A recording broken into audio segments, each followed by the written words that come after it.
SD inter college के आप प्रधानाचार्य हैं, तो क्या स्कूल में फैसिलिटी नहीं आई है, इसके बारे में जानकारी दीजिए। विद्यालय में कक्षा 9 से कक्षा 12 का जो शिक्षण है वो अंग्रेजी माध्यम यूपी बोर्ड से कराने के लिए हमें विभाग से मान्यता प्राप्त हुई है। ऐसा करने से हम कक्षा 9 में सभी विषय और कक्षा 11 में विज्ञान वर्ग का एक नया सेक्शन शुरू कर रहे हैं। जैसे जैसे साल गुजरेंगे अगले साल कक्षा 10 और कक्षा 12 में भी हम अंग्रेजी माध्यम से शिक्षण कराएंगे। मीरापुर में इसकी क्या ज़रूरत थी, क्यों आप ये? ऐसा मुझे महसूस हुआ कि कुछ बच्चे ऐसे होते हैं कि जैसे कोई गरीब परिवार है और वो बच्चा शुरू में एडमिशन ले लेता है कक्षा 6, 7, 8 में किसी भी इंग्लिश मीडियम स्कूल में। आप देख रहे होंगे कि कक्षा नर्सरी की फ़ीस 1000 रुपये या 2000 रुपये महीना तक जा रही है, जबकि कक्षा 9 तक जाते आते वो कई हज़ार रुपये महीना हो जाती है।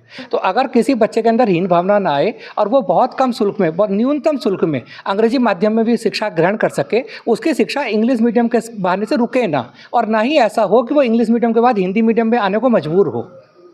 कौन कौन से सब्जेक्ट में आप कर रहे हैं? कक्षा 11 में Hindi, English, physics, chemistry, math, biology, और कक्षा 10 में कक्षा 9 में Hindi, English, social science, math, art, ये सभी सब्जेक्ट हमारे इंग्लिश मीडियम में होने वाले हैं।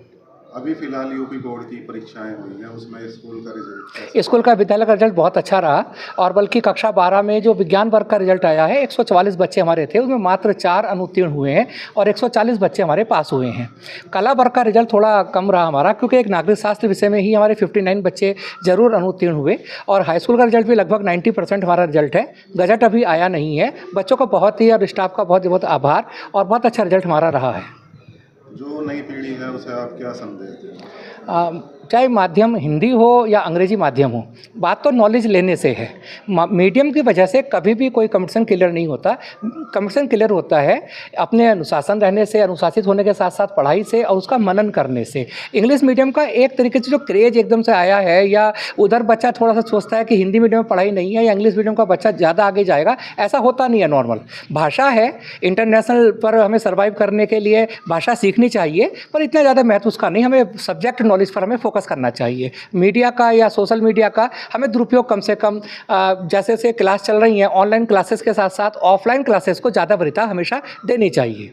जैसे पिछले कई वर्ष पूर्व जब आप यहाँ पर आए थे तो छात्रों की संख्या कुछ कम थी, अब आप क्या कहना चाहेंगे? बढ़ोतरी होने से मैं इस विद्यालय में 2007 में आया था। 2010 में मुझे इस 1936 से बने विद्यालय का एक चार्ज लेने का मुझे अवसर प्राप्त हुआ।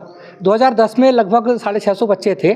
आज 2000 के लगभग बच्चा यहाँ पर है, क्योंकि उस समय जैसे बायोलॉजी पढ़ने के लिए बच्चों को जानसठ या जानसठ जाना पड़ता था। आज हमारे पास बायोलॉजी की मान्यता हमने ली, हमने गृह विज्ञान की मान्यता ली, हमने बायोलॉजी की मान्यता ली, हमने एनसीसी यहाँ लाई। एनसीसी के जो केयरटेकर हैं, जो हमारे एएनओ सर हैं, वो मेरे साथ खड़े हैं। अब एनसीसी की वजह से भी 40 से भी अधिक परिवार अब तक पोषित हो चुके हैं, तो ये बहुत दूरगामी परिणाम रहे। और इंग्लिश मीडियम का लेना भी आज आप देखेंगे लगभग 5 साल बाद एक बहुत ऐतिहासिक पहल होगी। एक नया आयाम विद्यालय ने रखा है। मैनेजमेंट कमेटी का हमेशा सहयोग रहा, शिक्षक साथियों का सहयोग रहा, जिस कारण विद्यालय एक नई ऊंचाई के शिखर पर है।